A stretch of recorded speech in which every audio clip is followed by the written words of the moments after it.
Sinolog. Sinolog. Sirin. Sonamin. Sonamin. Sol. Solvärd.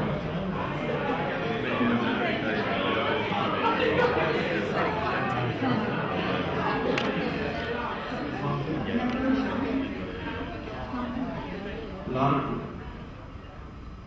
Larva. Larva. Larva. Latent. Latent. Lateral. Lateral. Latin. Latin. Mikrofil. Mikrofil. Mikrofon. Mikrofon. Mikroskop. Mikroskop. Mikroskopi. Välkomna allihop. Det här är en kväll som handlar om Meriç som står där. Jag är glad att ni alla är här. Hela huset är öppet och vi har flera utställningar på en gång. Vi har Nina Kanell som några av er säkert har sett. Vi har en fotografiutställning på nedervåningen. Vi har en stor fysisk, eller vad ska jag säga, en utställning som handlar om ett stort rum med 13 stora objekt. Och sen har vi en utställning som handlar om en annan typ av fysikalitet och det är Meriç. Det är en ganska liten utställning kan man säga, kanske rent fysiskt, men de regler och de gränsdragningar som det här handlar om kan nog vara nog så fysiska rakt in i samhället och rakt in i politiken.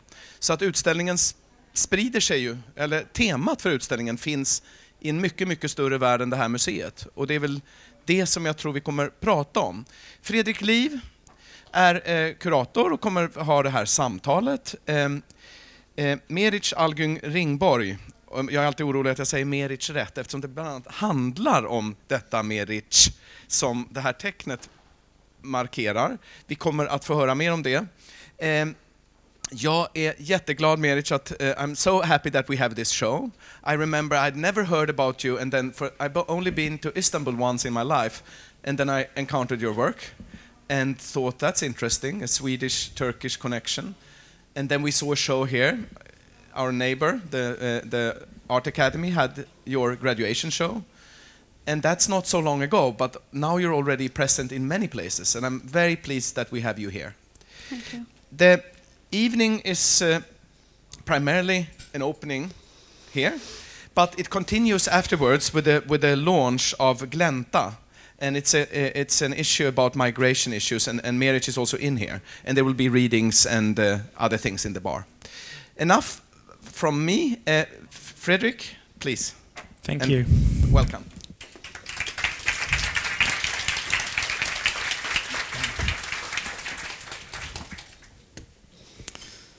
Välkomna återigen till Moderna museet och till den här öppningen. Jag heter Fredrik Liew. Jag är intendent här på museet. Jag har också haft den stora glädjen att få bjuda in Meriç till den här utställningen och till museet och jobba med henne. Jag tänkte säga några få ord på svenska, sen så kommer vi växla igen till engelska under vårt samtal. Vi kommer att prata oss igenom utställningen kan man säga. Men i korthet så består utställningen av ett antal verk som är samlade som Meriç har gjort mellan 2012 och 2013 kan man säga.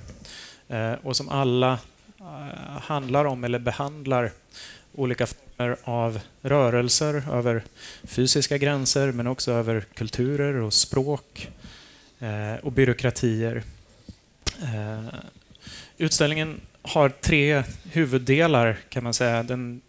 Hjärtat eller den centrala delen är precis rummet här intill. Men utställningen sprider oss också runt i museets miljöer med hjälp av de här billboardsen, de här utdragen ur visa formulär från olika länder som är placerade på 5 olika platser. Och en tredje del är nästkommande helgs litteraturfestival där Meriç spelar en tongivande roll och där hon visar 2 verk inom ramen för festivalen. But I of course want to welcome you to Moderna Museet and introduce you to our audience and thank you so much for doing this show with us.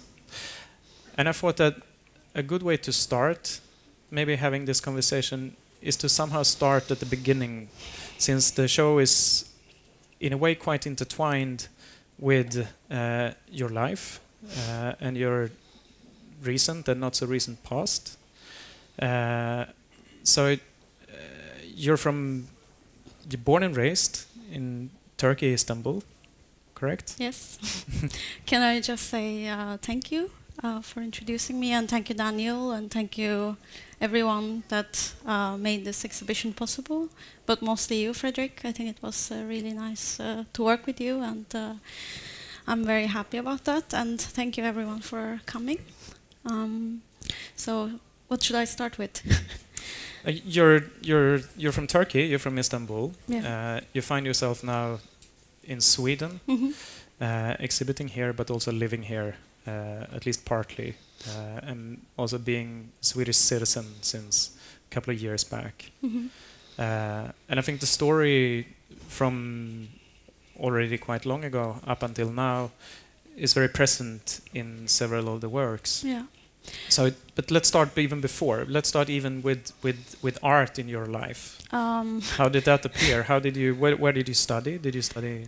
Well, I'm born and raised in Istanbul, and my parents are engineers, so art was never really a part of my life when I was growing up.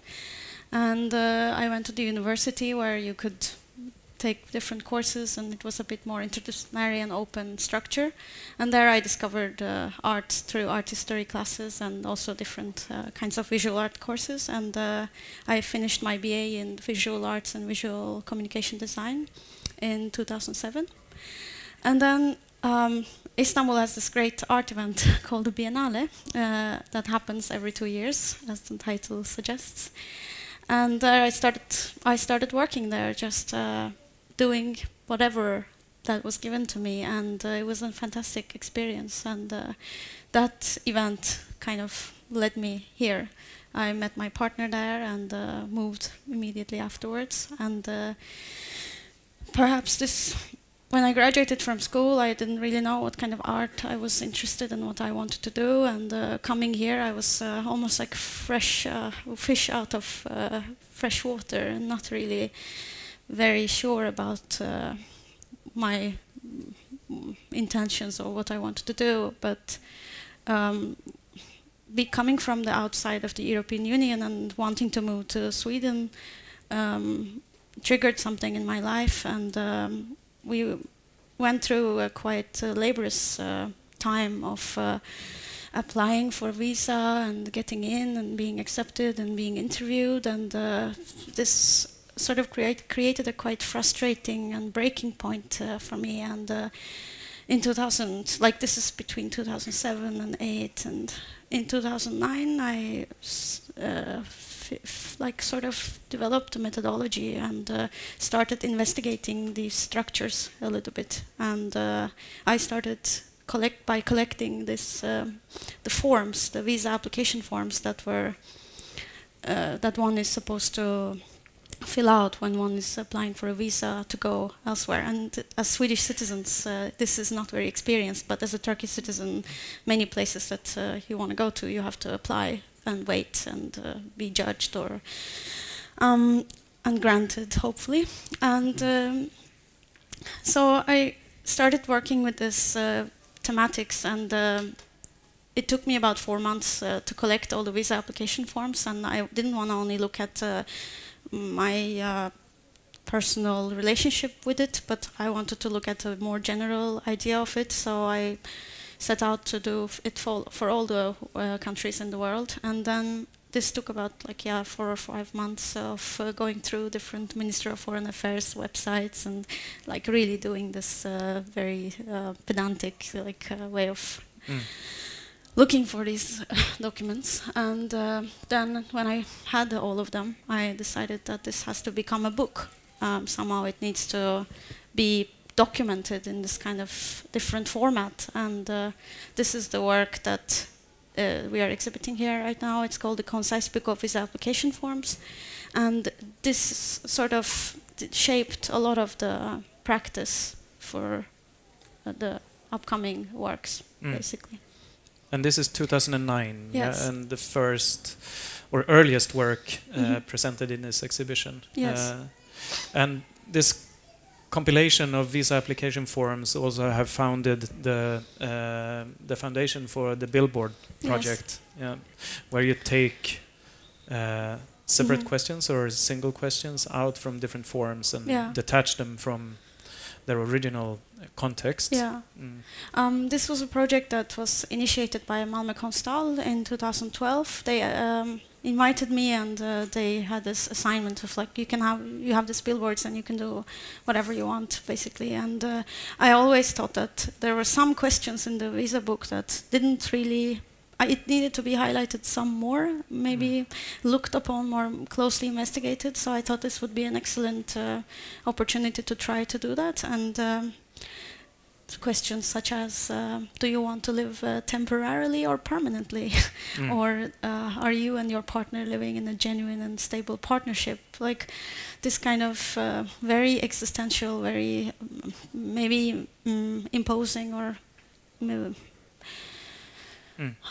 yeah, going into your personal space.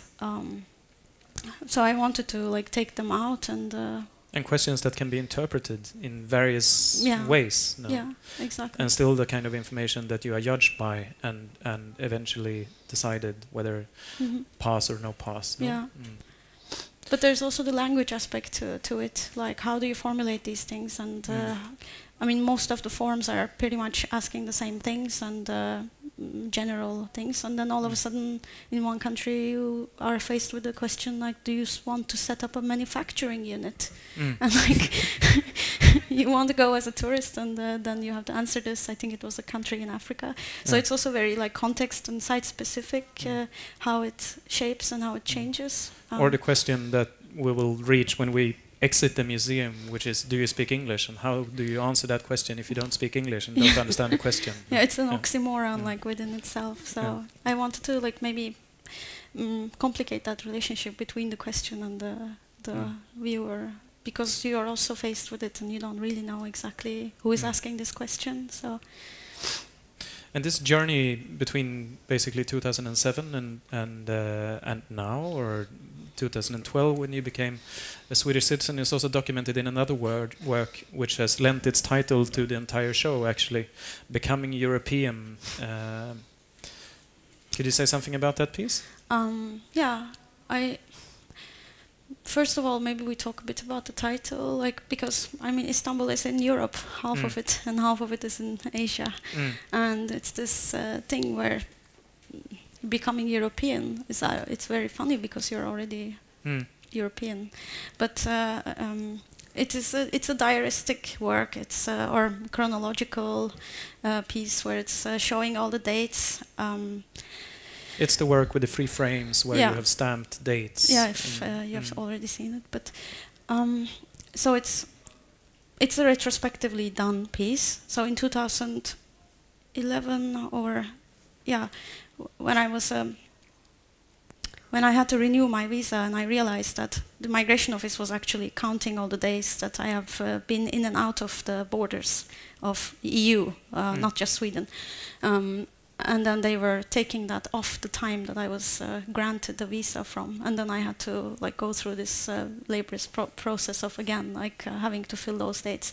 I wanted to like look back retrospectively and start from 2007 and until I got my citizenship, and stamp each day that I was here in Sweden, but using different color codes. So different colors are representing different statuses of different visa. Granted visas, basically. So it Such starts as with tourist when you came at first. That Yeah. was the first kind of status, legal status that you were in Sweden. Yeah, And I don't want to bore you with these details, but it's like, as a tourist, you can only be in the Schengen countries for 90 days, and then you have to leave for 30 days, and you can come back again as a tourist for 90 days. But of course, you cannot do that back and forth, so you have to apply for another kind of visa, which is the temporary residency. You cannot be a permanent resident before you're a temporary resident, and you're only given a 2-year allowance of time, and you have to fill that time to be able to apply again for a permanent residency. And if you haven't done that time, then you have to fill in that time until you are allowed. And after you get a permanent residency, depending on your reasons of being here, you can be granted citizenship, I think, after 3 or 5 years or something like that. And so the work documents this journey, but what happens is also, of course, the dates that I'm not here, that I'm not counted as not existing in the borders, within the borders, are not stamped. So it creates this pattern, this very, playing with that absence and presence of these, how one is counted and not counted. And of course, we don't want to bore people necessarily, but maybe a little anyhow, I think, because I mean, I think I already did that. But the boredom or the sort of lengthy, complicated ways of understanding how the work works is also mirroring the lengthy, complicated and boring and much difficult processes that it actually is going through the process of constantly negotiating with the Migration Board Office and giving your legal status and then needing to apply again and needing to go back to your country for a certain number of days before being able to send in the new applications and so forth. It actually is, I mean, the boredom is actually describing something very real and something very important.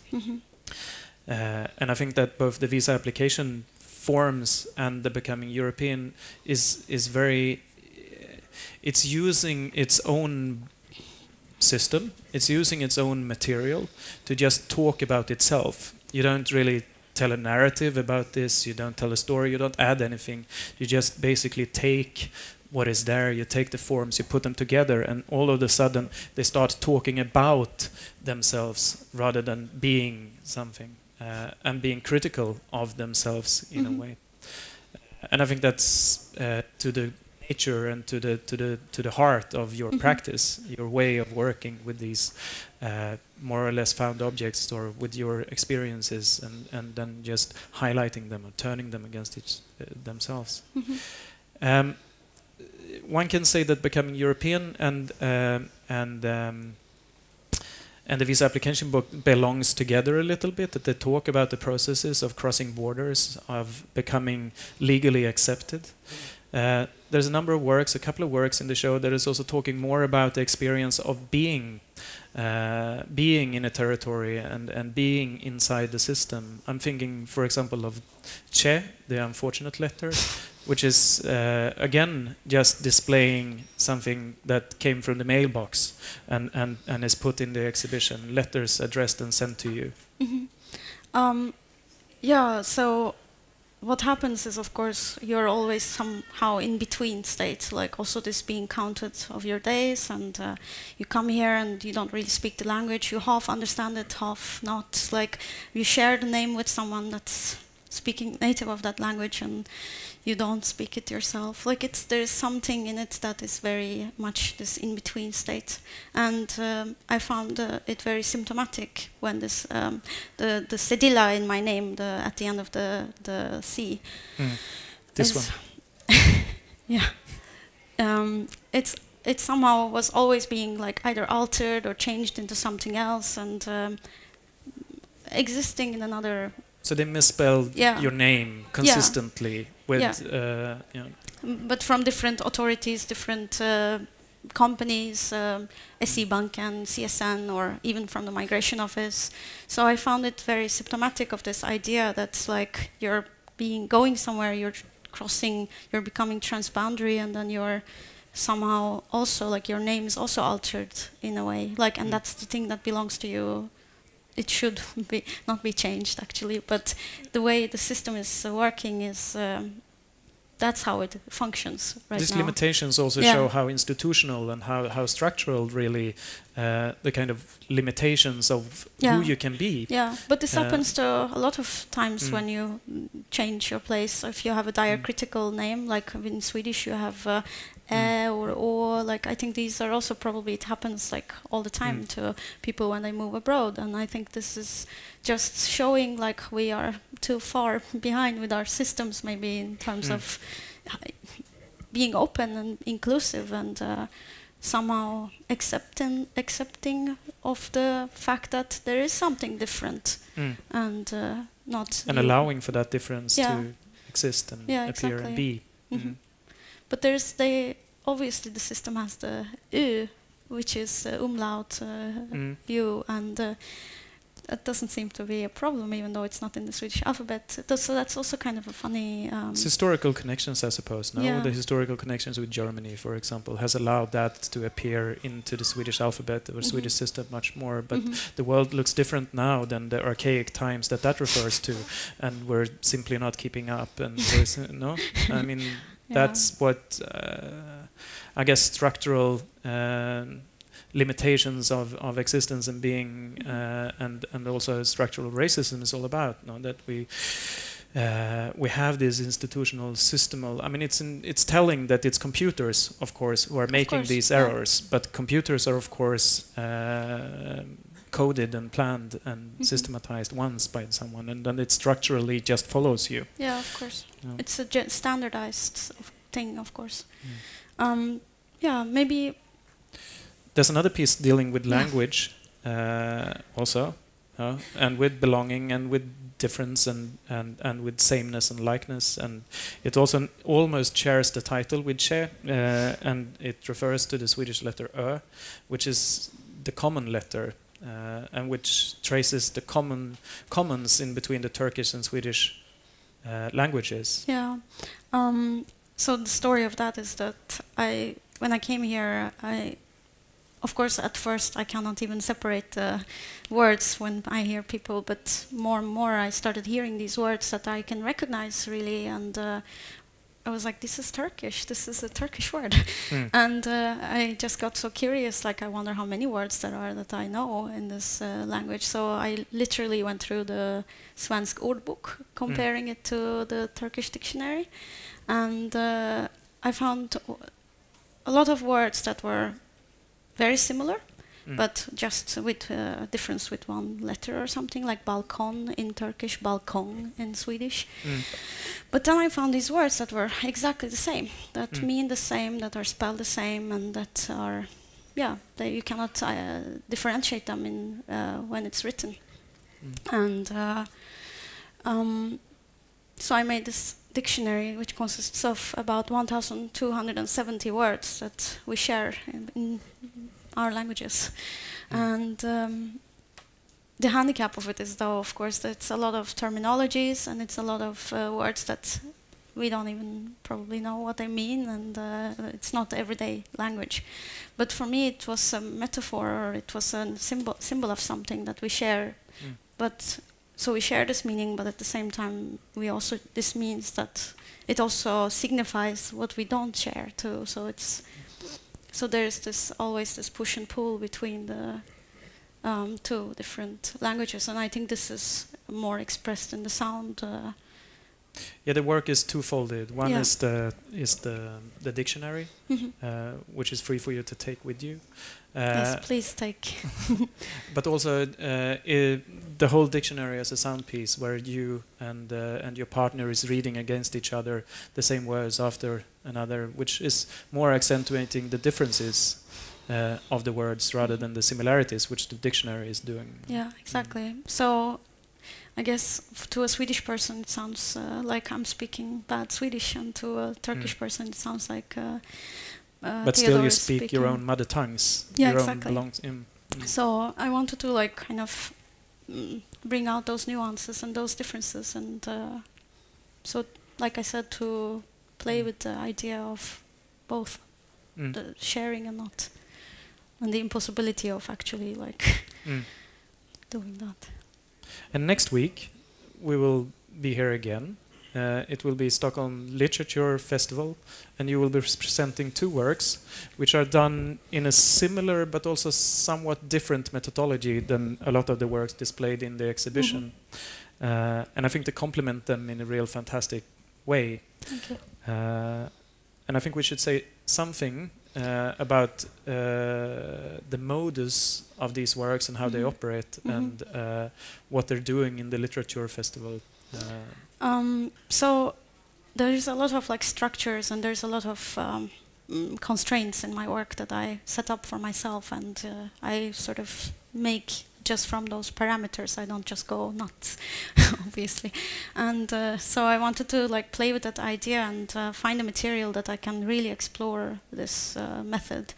And text being as the most immaterial thing that I could work with, I started like experimenting with writing, but only using found sentences. Specifically sentences from the Oxford English Dictionary that exemplifies how a word is used in a sentence.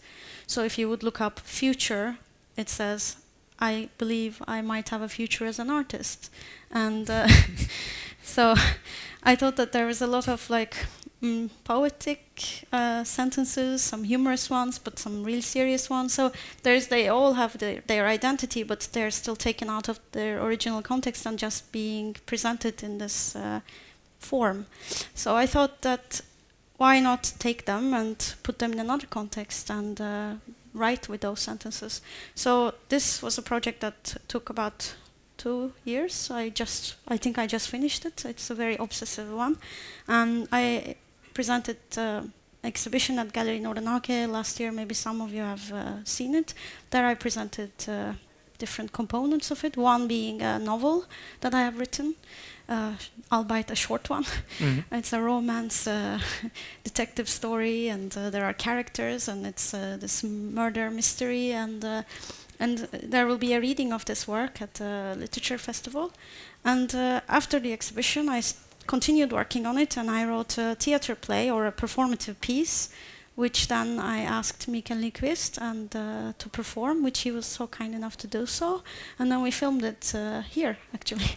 And it's called A World of Blind Chance, and it will be shown at the literature festival. It's about 30-something minutes, and it's total madness, I think. It's like where the project goes to a more abstract place, which I then felt like, okay, now I can move on from this constraint method, basically. And that film has never been screened or shown before in Sweden? No, it hasn't.